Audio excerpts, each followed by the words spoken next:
The second major part of the lab is going to be to change the projection of the maps of the data frames. And when you look at Oregon, it's really spread out, looks really funky. So one thing that you want to do is kind of get a look at the different projections that are being used. So I'm going to look at the properties of the data frame.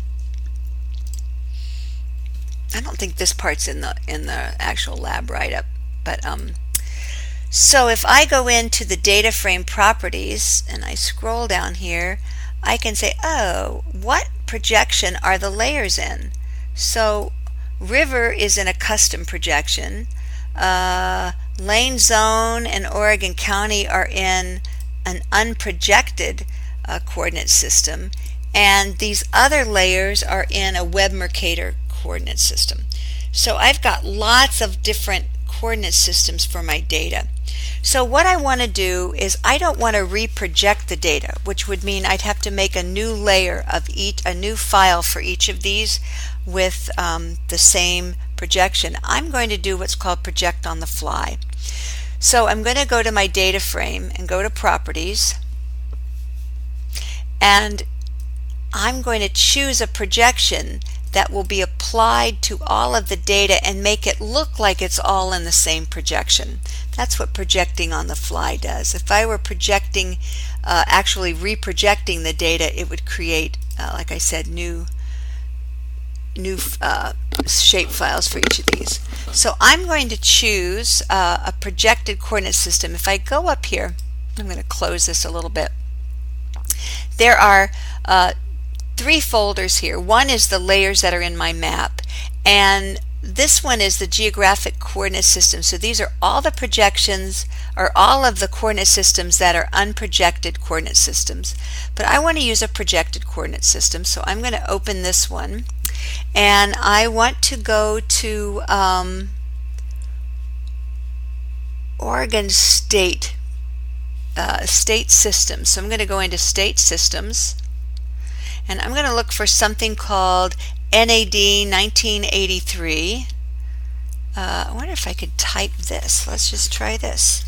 NAD space 1983 cores, I believe. Oh, I don't know if I need to have the underscore or not. We will find out. Let's see if I can find it. Oh, wow, look at that. Oregon NAD 183. Wow, I don't like that at all. So I'm going to go back to where I was. Just get rid of that. State system. Nope. Ugh.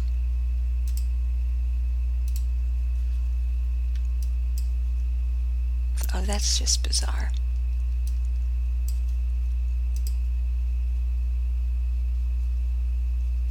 Nope, these are...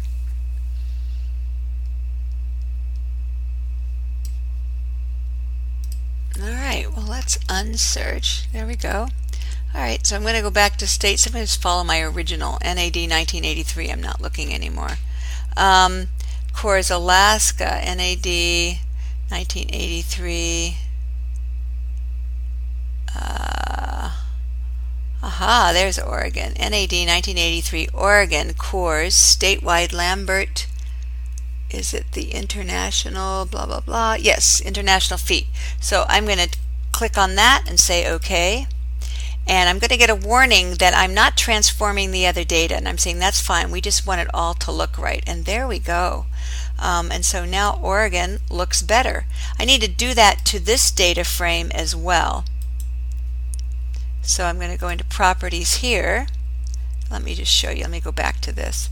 So you can see that Oregon is a nice, more rectangular, squared look, and here it's kind of elongated. So I'm going to go back to properties. Now that I have chosen, I wonder if I can, nope, I'm still going to have to go through that. Okay, so I know it's in the state system, and there was this nice little Oregon thing here. Oregon, Harn, cores, there we go. So I'm going to go OK, OK, yes, and now both of my data frames are in the correct projected coordinate system, and I did that on the fly.